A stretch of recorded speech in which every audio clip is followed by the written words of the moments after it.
Very good morning students.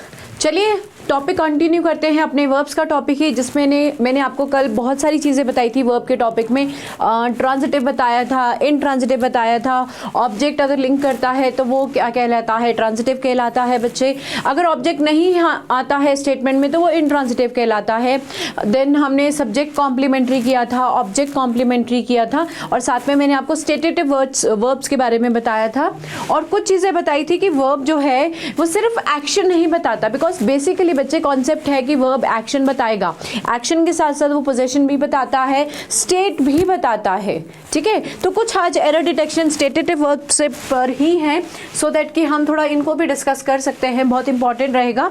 Paper point of view से यहाँ पर ये चीज़ें बहुत प्रॉब्लम क्रिएट करती हैं।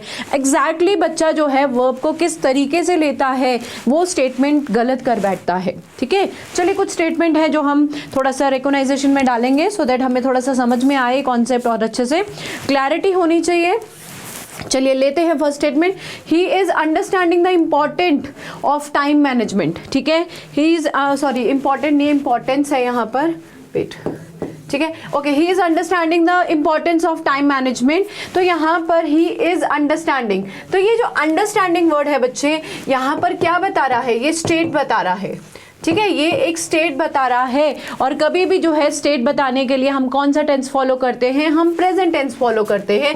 That is subject plus V1/V5 plus object plus time. ठीक है, ये हमारा एक सिंपल प्रेजेंट टेंस का स्ट्रक्चर है। और अगर बच्चे हम इसके अकॉर्डिंग चलें तो ये जो इज आया है ना, तो इज का स्ट्रक्चर किस में चला जाता है? कॉन्टिन्यूज में। Subject plus SMR plus V4, तो ये तो प्रेजेंट कॉन्टिन्यूस का स्ट्रक्चर है, हम इसे ले नहीं सकते हैं, तो कॉन्सेप्ट के अकॉर्डिंग ये नहीं आएगा। तो यहाँ पर डिटेक्शन जो है वो क्या है? ही इज अंडरस्टैंडिंग नहीं आएगा, ही अंडरस्टैंड्स। ठीक है, he understands the importance of time management. ठीक है, तो इस तरीके से ये स्टेटमेंट में लिया जाएगा। इज नहीं आएगा और यहाँ पर ING भी नहीं आएगा, बिकॉज जो स्टेट होता है बच्चे, स्टेटेटिव वर्ब्स जो हैं वो ING फॉर्म में नहीं जाते हैं। चलिए नेक्स्ट देखते हैं और अच्छे से क्लैरिटी होगी। I am having 2 brothers and sister. ठीक है, आई एम हैविंग, ठीक है, I am having 2 brothers and sisters नहीं बोला जाता बच्चे। ग्रामेटिकली भी सही है, रूल के सॉरी ग्रामेटिकली भी जो है वो एरर है, रूल्स के खिलाफ है, रूल्स के अगेंस्ट जा रही है ये बात।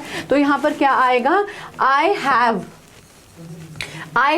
2 ब्रदर्स एंड सिस्टर्स। तो यहाँ पर आई हैव जो है वो क्या बता रहा है? पोजेशन बता रहा है। ठीक है ना, तो यहाँ पर जो हैव है वो आपको क्या बताना चाहता है? पोजेशंस बताना चाहता है। तो वही बात आ गई, या तो पोजेशन बताएगा या तो स्टेट बताएगा। ठीक है, चलिए नेक्स्ट पे देखते हैं। They are liking the new teachers approach. ठीक है, they are liking the new teachers approach. तो अगर हम बच्चे यहाँ पर बात करें तो they like the new teacher approach, because liking जो है यहाँ पर भी लाइक करना। मैंने आपको कल कुछ वर्ड्स करवाए थे, याद है? मैंने आपको कुछ वर्ड्स बताए थे बिलीफ को लेके, इमोशंस को लेके, फीलिंग्स को लेके, तो उन वर्ड्स को याद रखना बच्चे।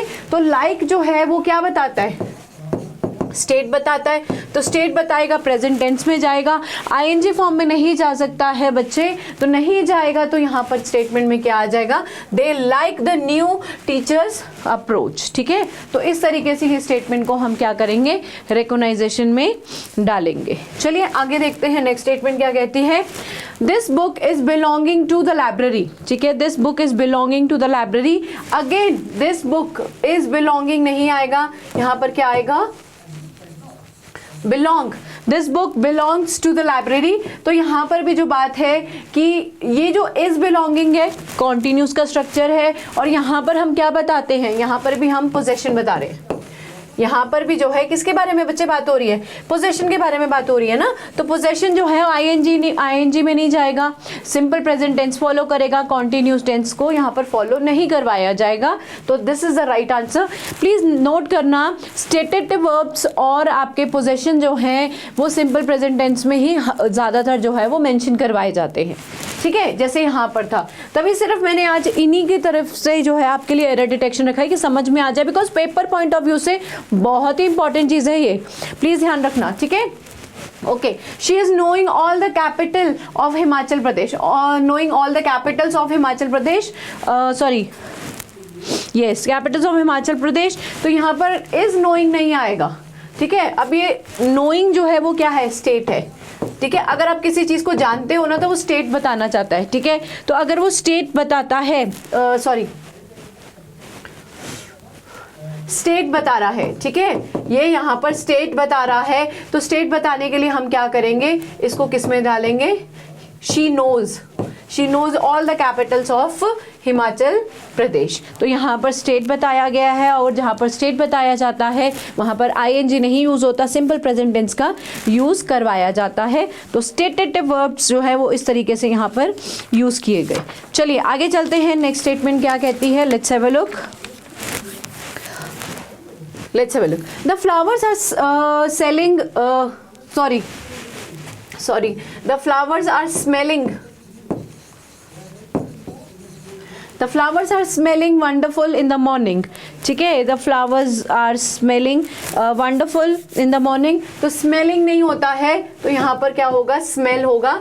और क्यों होगा, बिकॉज जो smell है वो भी क्या बताता है, स्टेटेटिव बताता है ना बच्चे, स्टेटेटिव वर्ब है, तो स्टेटिव वर्ब जो है आईएनजी फॉर्म में नहीं यूज किया जाएगा। तो यहाँ पर भी जो है इस तरीके से बात है। और जो फ्लावर्स हैं, फ्लावर्स क्या है, ठीक है, फूलों के बारे में बात हो रही है, नॉन लिविंग थिंग्स के बारे में बात हो रही है। हाँ ठीक है, क्राइटेरिया के अकॉर्डिंग हम इसको लिविंग नहीं मान सकते, बिकॉज लिविंग जो है कैटेगरी सिर्फ ह्यूमन बींग्स के उसमें ही बताई जाती है। बाकी सारी चीज़ें एनिमल्स कैटेगरीज हैं या किसी और चीज़ की कैटेगरी के लिए हमारे पास रिप्लेसमेंट में इट होता है, और हम उनके लिए क्या यूज़ करते हैं बच्चे, न्यूट्रल जेंडर का यूज़ करते हैं। चलिए नेक्स्ट देखते हैं, स्टेटमेंट क्या है, I am needing more time to finish my homework. ठीक है, आई एम नीडिंग नहीं होगा, क्या होगा बच्चे, I need more time to finish my homework. तो यहाँ पर जो नीडिंग है वो नहीं रहेगा, और यहाँ पर जो नीड है वो भी क्या है, स्टेटेटिव वर्ब है। तो किसी चीज़ का स्टेट बताया जा रहा है, तो इस तरीके से हम इसको मेंशन करेंगे। यहाँ पर स्टेटेटिव वर्ब्स को इसलिए मैं बहुत अच्छे से बता रही हूँ बच्चे, पेपर पॉइंट ऑफ व्यू से, प्लीज़ ध्यान दीजिए, आपके पेपर पॉइंट ऑफ व्यू से दिस इज़ वेरी इंपॉर्टेंट, बहुत इंपॉर्टेंट है ये। ठीक है, तो इस तरीके से ये रहेगा। Okay, they are appearing tired after a long study session. ठीक है, अब यहाँ पर जो appearing है वो क्या है, दिखाना। किसी चीज़ में आप अपेयर नहीं हो रहे हो, प्लीज़ मतलब समझना, मीनिंग भी लेना पड़ेगा। अगर आप बच्चे किसी चीज़ का मीनिंग भी बहुत अच्छे से समझ जाते हैं तो भी बहुत सारी चीज़ें आपको समझ में आनी शुरू हो जाती हैं। अगर आप मीनिंग समझ रहे हैं, अपेयरिंग का मतलब है किसी चीज़ के साथ अपेयर नहीं होना। यहाँ पर अपेयरिंग का मतलब है कि आपका जो फिजिकल अपेयरेंस है वो किस तरीके से प्रेजेंट हो रहा है। तो यहाँ पर किस तरीके से प्रेजेंट हो रहा है, टायरिंग फॉर्म में, यू आर अपेयरिंग टायर्ड। तो अपेयर होता है, अपेयरिंग नहीं होता।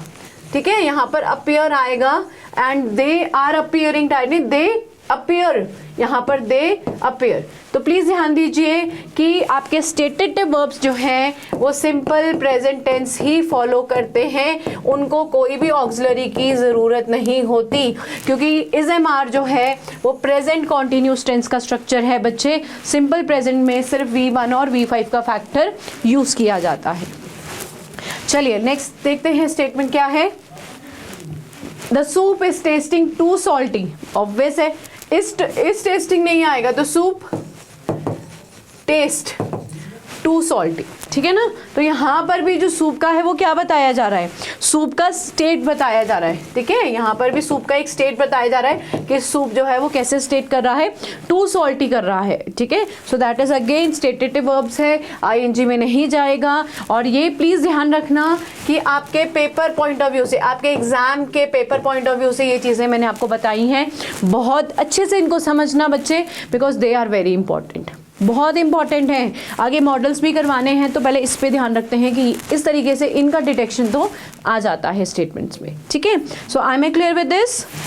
I think we are left with one statement in this. Okay, he is seeing the answer in his mind. तो he is seeing नहीं आएगा, he sees the answer in his mind. वो अपने दिमाग में जो है आंसर को देख रहा है, एक बहुत ही अलग तरीके से बात हो रही है। तो यहाँ पर भी क्या बताया गया, स्टेटेटिव वर्ब का यूज किया गया, दैट मीन्स स्टेट बताया गया। Got it? तो प्लीज़ ध्यान रखना, ये सारी चीज़ें आप लोगों को बहुत अच्छे से समझ में आनी चाहिए बच्चे। पेपर पॉइंट ऑफ व्यू से बात कर रही हूँ, स्टेटमेंट्स भी इसी तरीके से पेपर में आ जाती हैं। चलिए आगे मूव ऑन करते हैं। अब आगे मैं स्टेटेटिव वर्ब्स का ही जो है एक पार्ट बताना चाहूँगी, थोड़ा सा इंपॉर्टेंट है और इसको बहुत अच्छे से समझते हैं क्या है। कुछ स्टेटमेंट्स मेंशन करते हैं फिर हम इसको समझेंगे। प्लीज़ देखिए, द बर्ड्स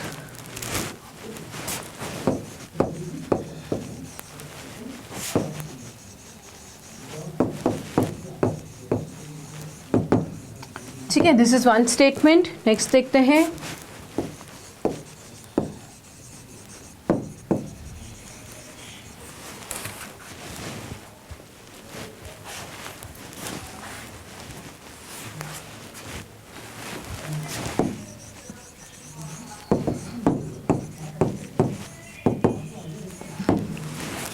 आपको एक प्रॉपर एक जो है क्या कहते हैं स्ट्रक्चर बताने वाली हूँ, बहुत ही फिक्स चीज़ जो है वो बताने वाली हूँ। तो लेट्स हैव अ लुक कि स्टेटमेंट कैसे हमें बताती हैं।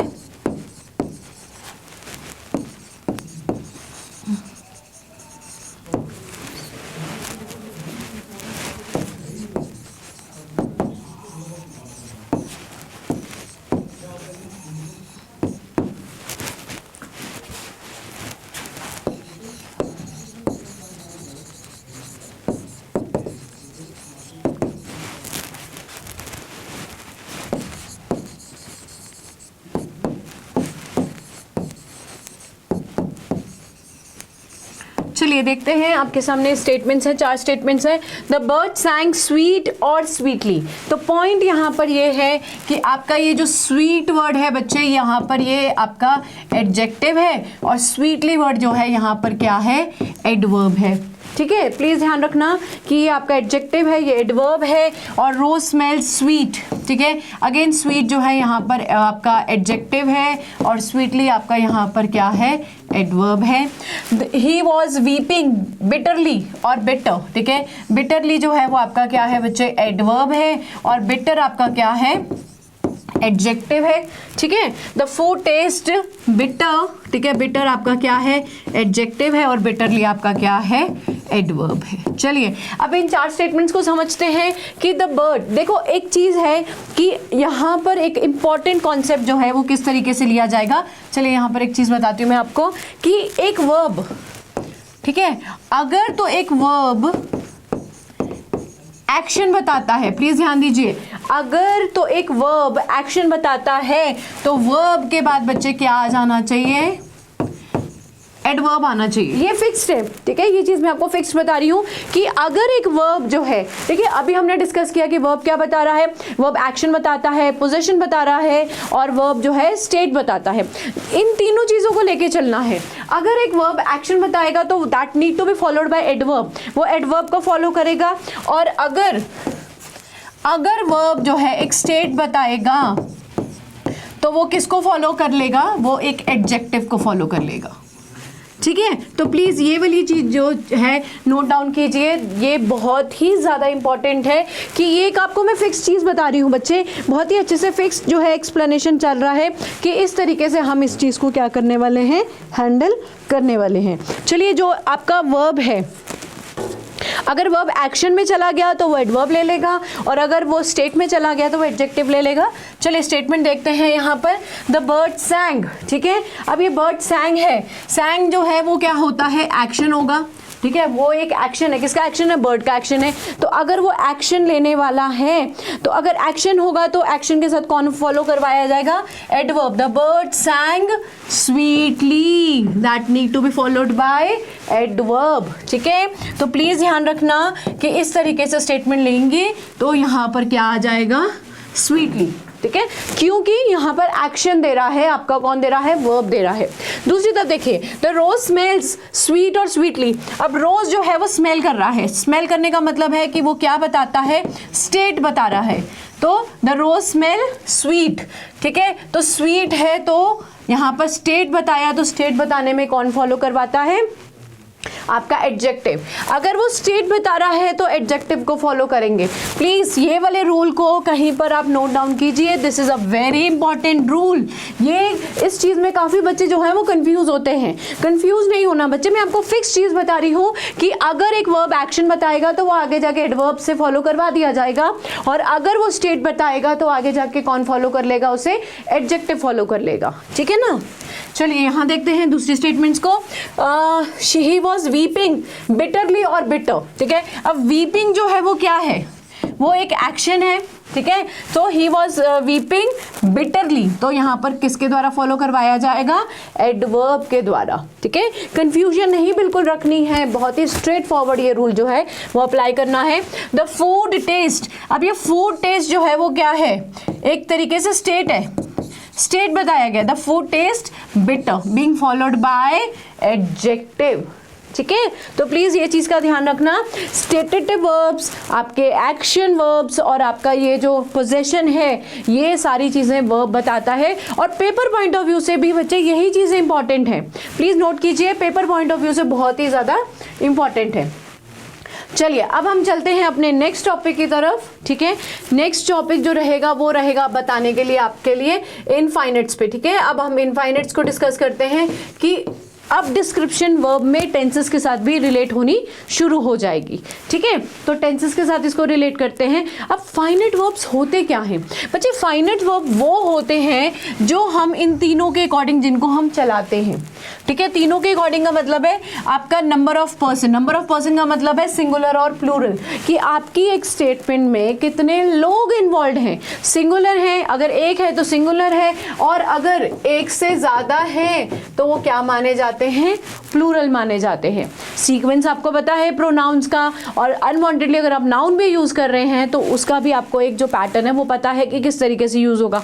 अगर आप एक के बारे में बात कर रहे हो तो आप सिंगुलर बोलोगे, अगर एक से ज्यादा है तो प्लूरल बोला जाएगा। उसके बाद हम देखते हैं पर्सन। पर्सन का मतलब क्या होता है, कौन सा पर्सन इन्वॉल्व है, फर्स्ट पर्सन, सेकंड पर्सन और थर्ड पर्सन। मींस आपकी स्टेटमेंट में प्रोनाउंस के केस में कौन जो है वो इन्वॉल्व है, तो यहाँ पर क्या कहते हैं, प्रोनाउंस का जो केस है वो देखा जाएगा।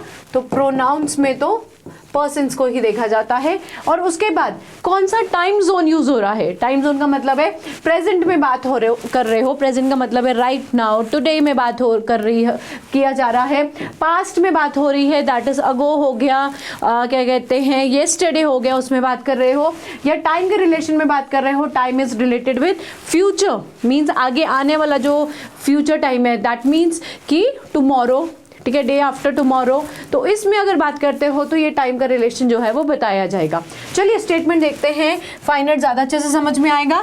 देखा जाए तो हर एक स्टेटमेंट इन सब का ग्राउंडिंग पार्ट लेती है, हर एक स्टेटमेंट ग्राउंडिंग पार्ट लेती है। And please make it very much clear बच्चे, आप जो है स्कूल किड्स नहीं हो कि वहाँ पर आपको अंडरलाइन करना आएगा, please underline the finite and non finite verbs, ऐसा नहीं होता है। आपको एग्जैक्टली एक कंप्लीट जो है स्टेटमेंट आती है जो कि हमें टेंसेस में डालनी होती है। चलिए स्टेटमेंट देखते हैं। Anita goes to school every day. अब यहाँ देखिए स्टेटमेंट को समझते हैं कि स्टेटमेंट क्या बताना चाहती है। अनीता जो है आपके स्टेटमेंट में एक पर्सन इन्वॉल्व है, और वो कौन सा पर्सन है, अनीता का रिप्लेसमेंट प्रोनाउन के साथ कैसे दिया जाएगा, शी में दिया जाएगा। और शी आपके स्टेटमेंट में कितने लोग इन्वॉल्व हुए बच्चे, सिंगुलर। पहला हमने ये लिया कौन सा पर्सन इन्वॉल्व है, तो शी कौन सा पर्सन हुआ, she is your third person. ठीक है, और ये जो गोज है, गोज क्या है बच्चे, आपका V5 है। ठीक है, और आपका ये जो स्कूल है वो आपका ऑब्जेक्ट है, और एवरी डे जो है वो क्या है, दैट इज प्रेजेंट टाइम बता रहे हैं। आपका ये प्रेजेंट टाइम और इसने प्रेजेंट टेंस ही यूज किया है, तो इस अकॉर्डिंग जो है सिंगुलर, थर्ड पर्सन और टेंस प्रेजेंट फॉलो करवाया गया है। तो यहाँ पर ये क्या कहलाएगी, स्टेटमेंट फाइनाइट कहलाएगी। तो जब हम इन तीनों के अकॉर्डिंग ग्राउंडिंग कर लेते हैं बच्चे, तो स्टेटमेंट को क्या ले लेते हैं, फाइनाइट के फॉर्म में ले लेते हैं। उसी तरीके से यहाँ देखिए थोड़ी सी स्टेटमेंट चेंज कर लेते हैं, जैसे कि Rahul and Anita go to ठीक है, go to school every day. अब राहुल एंड अनीता जो है वो क्या माने जाएंगे, 2 पर्सन इन्वॉल्व हैं, 2 पर्सन का मतलब है प्लूरल हुए। कौन कौन सा पर्सन इन्वॉल्व है, राहुल आपका ही है, अनीता शी है, तो यहाँ पर दोनों ही जो है वो 3rd पर्सन इन्वॉल्व है और इन्होंने भी कौन सा टेंस लिया है, प्रेजेंट टेंस लिया है। ठीक है, लेकिन 2 है तो आपका जो वर्ब है वो भी क्या जाएगा, प्लूरल जाएगा। तो आपका जो वर्ब है और सॉरी सब्जेक्ट और वर्ब के बारे में बच्चे मैं आपको कहाँ बताऊंगी, सिंटेक्स में बताऊंगी। ठीक है ना, ये चीज़ के बारे में आपको मैं सिंटेक्स में बताऊंगी। चलिए मैं आपको थोड़ा सा यहाँ एक बात बता देती हूँ जो आपको यहाँ पर थोड़ा सा समझना भी होगा। फॉर एग्जाम्पल जब हम बच्चे नाउन करते हैं ना, तो नाउन का जो सिंगुलर प्लूरल है ना वो हर एक बच्चे को पता होता है। फॉर एग्जाम्पल नाउन के अकॉर्डिंग जो सिंगुलर है वो क्या होगा, बॉय आपका सिंगुलर होगा, तो इसका जो प्लूरल है वो क्या माना जाएगा, बॉयज माना जाएगा इन अ वेरी सिंपल वे। तो ये तो नाउन की कैटेगरी है। वर्ब की कैटेगरी में ये चीज़ जो है वो ऑपोजिट हो जाती है। वर्ब में सिंगुलर प्लूरल ऑपोजिट हो जाता है। वर्ब का जो सिंगुलर है वो किसके साथ जाना जाता है, एस के फैक्टर से ही जाना जाता है, और जो प्लूरल है वो बिना एस के जाना जाता है। प्लीज़ ये चीज़ का कहीं पर आप इस चीज़ को नोट कर लीजिए या कहीं पर इस चीज़ का जो है एक छोटा सा कॉलम बना लीजिए, बिकॉज ये चीज़ बहुत इंपॉर्टेंट है। और बच्चे यही तो चीज़ हम सीखते हैं, यही चीज़ हम कहाँ सीखते हैं, सिंटेक्स में सीखते हैं। तो यही चीज़ हमें आनी भी चाहिए, पता तो लगे कि हमारा सब्जेक्ट और वर्ब जो है किस अकॉर्डिंग जा रहा है। तो यहाँ पर जब बोला गया था, अगर मैं बोलती हूँ शी गोज़, ठीक है बच्चे, मैंने शी गोज बोला, तो शी आपका कैसा सब्जेक्ट है, सिंगुलर सब्जेक्ट है, और गोज आपका क्या है, एस का फैक्टर जो है वो सिंगुलर है, सिंगुलर वर्ब। देखिए इन्होंने एग्रीमेंट सेट किया, इन्होंने क्या सेट किया, एग्रीमेंट सेट किया। अब इसको सिंगुलर में आते, दे गो, ठीक है। अब दे कैसा है, दे आपका प्लूरल सब्जेक्ट है और इसने कौन से स्टेटमेंट ली है, ये आपकी प्लूरल वर्ब के साथ आई है। ठीक है, तो ये थोड़ा सा मैंने आउटलुक बताया है कि this is being called as agreement, हम इसे एग्रीमेंट कहते हैं। तो प्लीज ध्यान रखना कि नाउन के केस में सिंगुलर प्लूरल जो है वो नॉर्मल ऑर्डर में रहता है, जितना जो आप लोगों को स्कूल में बताया जाता है। लेकिन वर्ब के केस में बच्चे कम से कम इसको ऑपोजिट आपको करना ही पड़ेगा, नहीं तो आपकी पूरी स्टेटमेंट जो है वो गलत हो जाएंगी। जरूरी नहीं नाउन में एस प्लूरल है, लेकिन वर्ब में जो है एस लगाने का मतलब है कि हमारा वो वर्ब कैसा है, सिंगुलर है। ठीक है, तभी मैंने आपको छोटी सी बात बताई है, बिकॉज ये बहुत ही इंपॉर्टेंट है और आपको पता होना चाहिए। ठीक है, अब नेक्स्ट स्टेटमेंट में देखो जरा, I go to the temple every Sunday. ठीक है, आई आपका एक फर्स्ट पर्सन है, सिंगुलर पर्सन इन्वॉल्व है, गो जो है वो आपका वर्ब है, और इसने भी कौन सा प्रेजेंट टेंस जो है स्टेटमेंट में लिया हुआ है। ठीक है, तो इस तरीके से हम इनको क्या कहते हैं बच्चे, फाइनेट कहते हैं। They are being called as finite verbs, इनको फाइनेट वर्ब्स के नाम से जाना जाता है। चलते हैं आगे। Okay, next one is non finites. Non finite जो है बहुत ही इंपॉर्टेंट है, बिकॉज देखा जाए तो वॉइस में बहुत काम आता है, एक्टिव और पैसिव वॉइस में इन्हीं का काम आता है बच्चे। और बेसिक ग्रामर जो है, अगर टेंसेस फाइनेट के अकॉर्डिंग चलती है तो नॉन फाइनेट जो है वो हमें बहुत अच्छे से कैटेगराइजेशन में डाल देता है। Special reference goes to your verb, your gender, sorry gerund, verb है, जेरेंड है, एडजेक्टिव है। चलिए समझते हैं, पहले समझना ज़्यादा ज़रूरी है। नॉन फाइनेट्स, ठीक है, नॉन फाइनेट्स होते हैं जिन्हें, प्लीज ध्यान दीजिए, जिन्हें आपकी स्टेटमेंट में इन तीनों के बदलने से बच्चे कोई फर्क नहीं पड़ता। किसको नहीं पड़ता, ना V1 को फर्क पड़ता है, ना आपके V4 को फर्क पड़ता है। याद रखना कि यहाँ पर आपके ना तो V1 को कोई फर्क पड़ रहा है, ना ही आपके V4 को कोई फर्क पड़ रहा है, हम उन्हें नॉन फाइनेट कहते हैं। देखिए यहाँ पर statement, I like dancing, she likes dancing, he like dancing. I आपकी स्टेटमेंट का सिंगुलर पर्सन, लाइक आपका V1, डांसिंग आपका sorry V4, she likes dancing singular है, थर्ड पर्सन है, लाइक्स आपका क्या है, V5 है, डांसिंग आया। ही लाइक्ड डांसिंग, ही आपकी स्टेटमेंट का क्या है, क्या कहते हैं, सॉरी थर्ड पर्सन है बच्चे, सिंगुलर इन्वॉल्व है, लाइक्ड आपकी स्टेटमेंट का V2 है, ईडी फॉर्म लिया है। लेकिन यहाँ देखिए आपके डांसिंग को कोई फर्क नहीं पड़ा, आपके इस वाली स्टेटमेंट में आपके V4 को कोई फर्क नहीं पड़ा है, तो ये क्या कहलाएगा, नॉन फाइनेट्स कहलाते हैं। ठीक है, उसी तरीके से दे लाइक टू स्विम, ठीक है, he likes to swim, it likes to swim.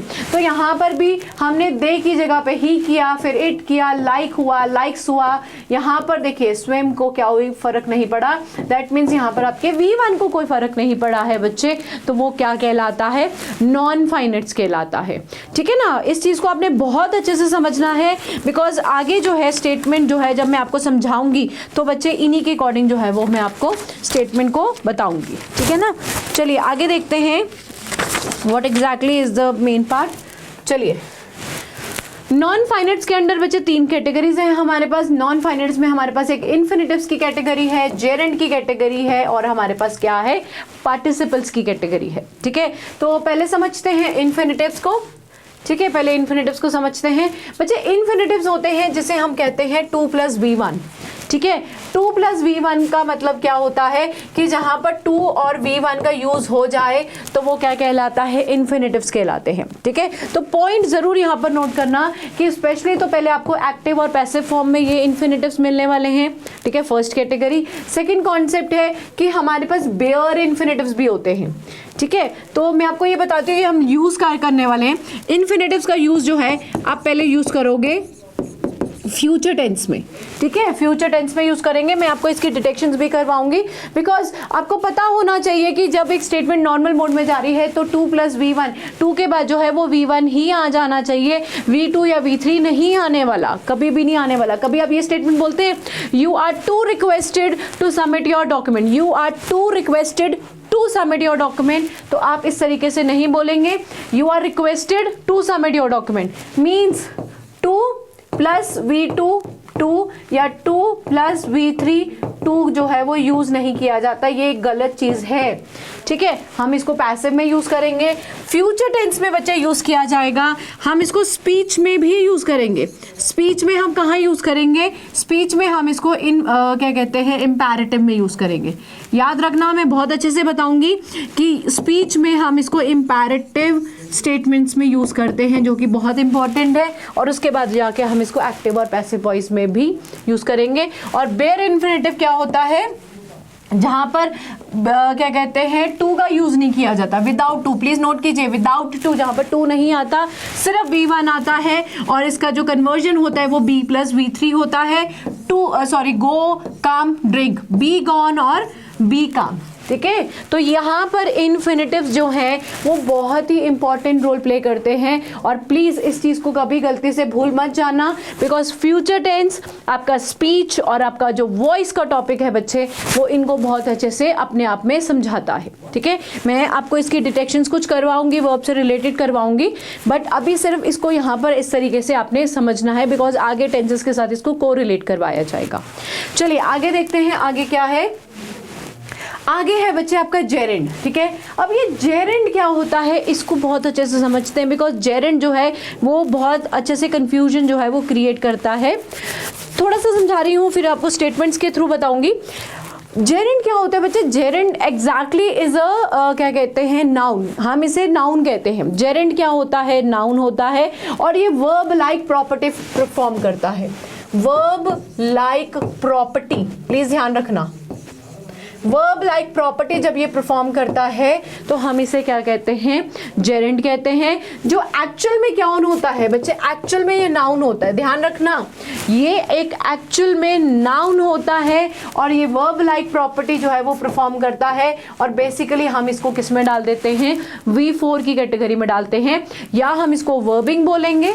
हम इसको 2 तरीके से बोल सकते हैं, V1 + ing, या हम इसको V4 कहेंगे, या हम इसको क्या कहेंगे, वर्बिंग कहेंगे, ठीक है। तो प्लीज इस चीज का ध्यान रखना कि ये जेरेंड है, और जेरेंड के ये जो है डिफरेंट जो है नेम्स हैं जिससे बुलाया जाता है। अब चलिए समझते हैं जेरेंड को। एक सेकेंड, यस, यहाँ जेरेंड को समझते हैं। चलिए कुछ स्टेटमेंट्स हैं, अब आपके पास एक चीज़ें हैं, V3 है, एक आपके पास V4 है, हम इनको समझेंगे, बिकॉज जेरेंड को और पार्टिसिपल्स को समझना इसी ढंग से रहेगा।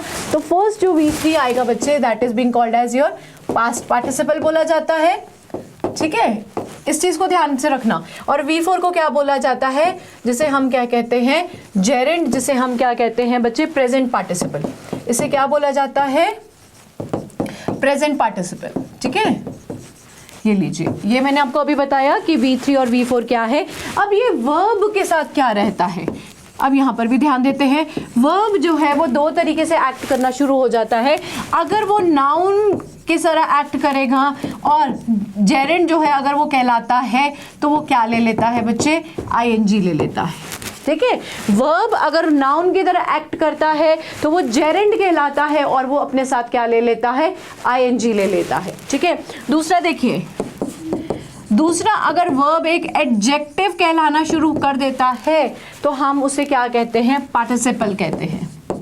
उसे हम क्या कहते हैं, पार्टिसिपल कहते हैं। कौन सा पार्टिसिपल कहेंगे, हम उसे प्रेजेंट पार्टिसिपल कहेंगे। ठीक है, इसको समझते हैं, बहुत इंपॉर्टेंट चीज़ है, बिकॉज इसी के बेसिस पे डिटेक्शंस आती हैं बच्चे। आपको मैं स्टेटमेंट भी बताऊंगी, बिकॉज हर एक चीज़ में ING लगने का मतलब ये नहीं कि वो वर्ब है। हाँ, वो वर्ब कहलाएगा अगर वो वर्ब की मेन पोजीशन पर आया, मीन्स अगर वो ऐसे आया, सब्जेक्ट वर्ब प्लस ऑब्जेक्ट, अगर बच्चे वो अगर इस जगह पे आया ना तो वो वर्बिंग कहलाएगा, तब तो वो मेन वर्ब V4 कहलाएगा। लेकिन अगर इस तरीके से उसने अपना रोल प्ले करना शुरू कर दिया, अगर वो नाउन जो है, नाउन की तरह एक्ट करना उसने शुरू कर दिया, तो वो नाउन जेरेंड कहलाता है। अगर वो एडजेक्टिव की तरह एक्ट करना शुरू कर देता है तो वो एडजेक्टिव जेरेंड कहलाता है। ठीक है, चलिए पहले स्टेटमेंट लेते हैं, तभी हम इसको अच्छे से समझ पाएंगे। चलिए, let's have a look at the statement.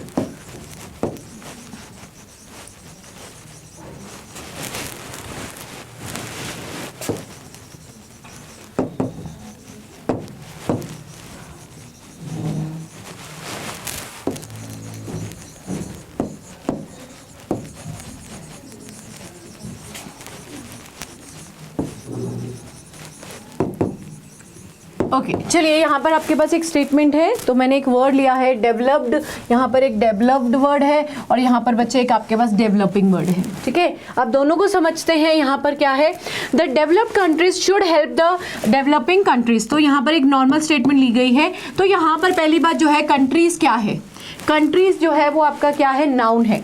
ठीक है ना, कंट्रीज यहाँ पर बच्चे क्या है, आपका नाउन है। और ये जो शुड है, शुड आपका क्या है, ऑक्सिलरी वर्ब है, मॉडल है। ठीक है, और यहाँ पर जो हेल्प है ना बच्चे, यहाँ पर हेल्प क्या है, आपका मेन वर्ब है। ठीक है, वहाँ पर शुड आपका ऑक्सिलरी वर्ब हुआ, यहाँ पर आपका मेन वर्ब हुआ। और ये जो आपका यहाँ पर भी ये जो कंट्रीज है वो क्या है, नाउन है। देखिए, यहाँ पर एक नाउन है। तो आपको पता है कि नाउन के साथ जो है अगर कोई इस तरीके से वर्ड लगाया जाता है तो वो नाउन की क्या बताता है, विशेषता बताता है। अब विशेषता बताता कौन है, ग्रामर में, पार्ट ऑफ स्पीच में कौन बताता है, विशेषता बताने के लिए हमारे पास कौन होता है, एडजेक्टिव होता है। अगर विशेषता एडजेक्टिव बताता है और साथ में उसने ईडी, क्योंकि हमें पता है बच्चे ईडी किस में लगता है, वर्ब के फॉर्म में लगता है, थर्ड फॉर्म में लगता है। तो यहाँ पर जो ईडी है वो आपका क्या है, एडजेक्टिव है। क्यों बच्चे एडजेक्टिव है, बिकॉज वो नाउन की विशेषता बता रहा है। पहली बात, विशेषता बताने के लिए तो एडजेक्टिव होंगे, लेकिन वो ईडी है, वो वर्ब है। तो बच्चे जब ऐसा कॉम्बिनेशन बनता है तो हम इसे क्या कहते हैं, पार्टिसिपल कहते हैं। प्लीज ध्यान दीजिए, हम उसे क्या कहते हैं, पार्टिसिपल कहते हैं। और आपके लिए पॉइंट ये भी है कि द के साथ जो है एग्जैक्टली जो है वर्ब इस तरीके से नहीं आता। वर्ब को आने के लिए, ठीक है, V2 और V3 को आने के लिए ना बच्चे, प्लीज हैव अ लुक। अगर आपके पास सब्जेक्ट है, सब्जेक्ट के बाद अगर वर्ब का कोई फॉर्म आ रहा है, सपोज एक वर्ड है, जैसे वर्ड लेते हैं, V1 लेते हैं बच्चे। V1 क्या है, इंजॉय। V2 है इंजॉयड, ठीक है, और V3 है यहाँ पर इंजॉयड। ठीक है, अब हमें कैसे पता लगे कि स्टेटमेंट में V2 आया है कि V3 आया है, हमें कैसे पता लगे कि अगर सब्जेक्ट के बाद कोई भी वर्ब का फॉर्म आता है तो वो V2 कहलाता है। अगर सब्जेक्ट के बाद कोई ऑक्सिलरी वर्ब आ जाता है तो उसके बाद आया हुआ जो वर्ब है वो क्या कहलाता है, वो V3 कहलाता है। प्लीज ध्यान देना, अगर सब्जेक्ट के बाद कोई वर्ब का फॉर्म आया वो तो V2 कहलाएगा, अगर ऑक्सिलरी के बाद अगर आया तो वो V3 कहलाता है। ठीक है, तो ये चीज आपको समझनी है। अब यहाँ पर क्या था कि कंट्रीज जो है नाउन नाउन है, नाउन की विशेषता एक एडजेक्टिव बताएगा। माना कि जो ईडी है वो वर्ब है लेकिन विशेषता बताता है तो वो एडजेक्टिव है। तो जब एडजेक्टिव और V3 कंबाइन होते हैं तो हम उसे क्या कहते हैं, पार्टिसिपल कहा जाता है। और ये कौन सा पार्टिसिपल है यहाँ पर, V3, ठीक है। लेकिन कौन सा रोल प्ले कर रहा है, एडजेक्टिव का रोल। तो पॉइंट यहाँ पर ये भी है कि आपके जो एडजेक्टिव्स होते हैं बच्चे वो भी क्या है, सॉरी, आपका जो वर्ब होता है बच्चे वो कभी कभी एडजेक्टिव का रोल भी प्ले करता है, तभी हम उसको जो है पार्टिसिपल्स कहते हैं, that is being called as a past participle. इसको पास्ट पार्टिसिपल कहा जाता है। चलिए अब नेक्स्ट देखते हैं यहाँ पर क्या है। अब यहाँ देखिए, अब यहाँ पर कंट्रीज जो है वो कैसी हैं, डेवलपिंग। यहाँ पर कंट्रीज क्या है, डेवलपिंग। अब ये डेवलपिंग जो है वो क्या है, डेवलपिंग ने आईएनजी लिया है, ठीक है, डेवलपिंग ने आईएनजी लिया है ये भी एडजेक्टिव है, साथ में आईएनजी आया हुआ है, तो ये क्या कहलाएगा, ये आपका प्रेजेंट पार्टिसिपल कहलाएगा। क्या कहलाएगा, प्रेजेंट पार्टिसिपल, जिसे हम क्या कहते हैं बच्चे, V4 कहते हैं, ठीक है। तो ये मैंने आपको थोड़ा सा V3 और V4 का जो कॉन्सेप्ट है वो बताया है, बहुत important. Now point to be noted, आप पूछ सकते हैं कि मैम ये सॉरी एक सेकेंड, आप पूछ सकते हैं कि मैम V1, देखो V1, V2, V3 डेवलप्ड और यहाँ पर आया, यहाँ पर भी डेवलप्ड आया, V4 जो है वो क्या आया, डेवलपिंग आया, ठीक है। अब आप यहाँ पर ये भी तो पूछ सकते हैं मैम ये तो वर्ब के फॉर्म्स हुए, तो ये वर्ब क्यों नहीं कहला रहा है, ये आपने एडजेक्टिव इसको बना दिया है तो ये वर्ब क्यों नहीं कहलाया है, क्योंकि यहाँ पर जो भी एक एडजेक्टिव जो विशेषता सॉरी नाउन की विशेषता एडजेक्टिव बताता है, यहाँ पर क्या हो रहा है, यहाँ पर स्टेट बताया गया, यहाँ पर एक स्टेट बताया गया और यहाँ पर भी जो है वो स्टेट बताया गया। यहाँ पर वो डेवलप्ड ऑलरेडी हो चुका है और यहाँ पर वो डेवलपिंग हो रहा है, तो स्टेट बताया गया है बच्चे। तो दिस इज द रीजन यहाँ पर एक्शन नहीं होता। अगर बच्चे ये एक्शन कर रहा होता ये वर्ड डेवलप, तो यहाँ पर इसको हम क्या मानते, वर्ब मानते। चलिए एक और स्टेटमेंट लेते हैं जहाँ पर ये हमें एक्शन बताएगा, यहीं पे लेते हैं statement. Okay, the statement is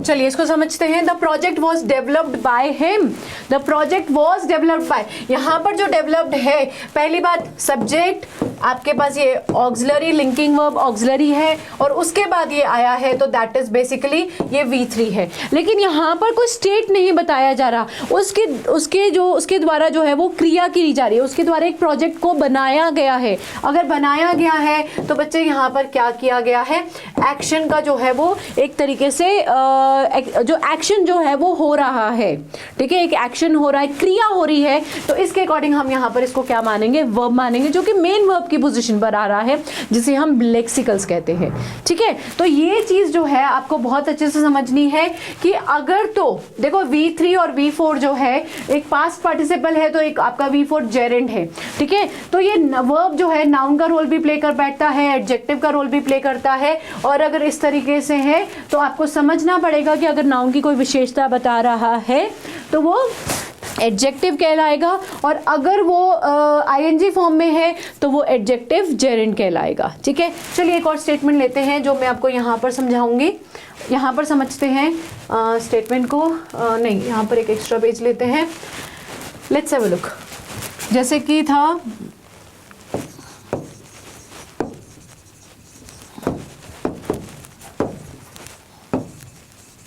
walking is an exercise. Walking क्या है, एक एक्सरसाइज है। अब ये जो वॉकिंग आईएनजी के फॉर्म में है ना, ये कौन सी पोजीशन पर आया है, नाउन के पोजीशन में। बेशक वॉक जो है वो वर्ब है, तो वर्ब है लेकिन आईएनजी है, नाउन की तरह act sorry verb like property जो है वो जरूर परफॉर्म कर रहा है, लेकिन बच्चे वो एक नाउन है, तो यहाँ पर ये क्या कहला रहा है, ये यहाँ पर नाउन जेरेंड कहला रहा है, जो कि इस तरीके से हम इस स्टेटमेंट को लेंगे। अब दूसरी स्टेटमेंट देखते हैं, जैसे कि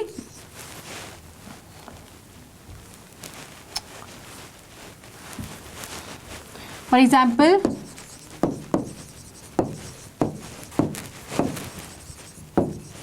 अब यहाँ देखिए, the camel is running, camel आपका सब्जेक्ट है, ये आपका लिंकिंग वर्ब है, और रनिंग, रनिंग आपकी जो है V4 है जो कि मेन वर्ब की पोजीशन पर आया है, तो ये आपका क्या कहलाएगा, वर्ब जेरेंड, ठीक है ना, ये यहाँ पर वर्ब जेरेंड हुआ। अब एक और स्टेटमेंट लेते हैं, ये देखिए, स्लीपिंग चिल्ड्रन, ठीक है। अब चिल्ड्रन क्या है, चिल्ड्रन आपको पता है नाउन है, प्लूरल नाउन है, और चिल्ड्रन कैसे हैं, चिल्ड्रन स्लीपिंग है, स्लीपिंग का मतलब सोए हुए, ठीक है। चिल्ड्रन की विशेषता बता रहा है, बेशक आईएनजी है लेकिन विशेषता तो ग्रामर में, पार्ट ऑफ स्पीच में सिर्फ एडजेक्टिव बताता है। अगर वो एडजेक्टिव है प्लस आईएनजी लेके बैठा है तो ये क्या कहलाएगा, एडजेक्टिव जेरेंड कहलाएगा, ठीक है। तो आज मैंने आपको V3 V4 बताया है, स्टेटिव वर्ब्स बताए हैं, यही कोर है आपके ग्रामर का, वर्ब का बच्चे यही कोर है।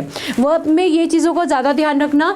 कल मैं थोड़े से आपको इन्फिनेटिव्स के रूल्स बताऊंगी, साथ में मॉडल्स बताएंगे, साथ में कुछ फॉर्म्स ऑफ वर्ब्स पे भी डिस्कशन रहेगा, और उसके बाद हम चलेंगे MCQs of your verb exercise. Verb का जो है कंप्लीट जो है MCQ जो है वो लिया जाएगा। चलिए, thank you so much, thank you.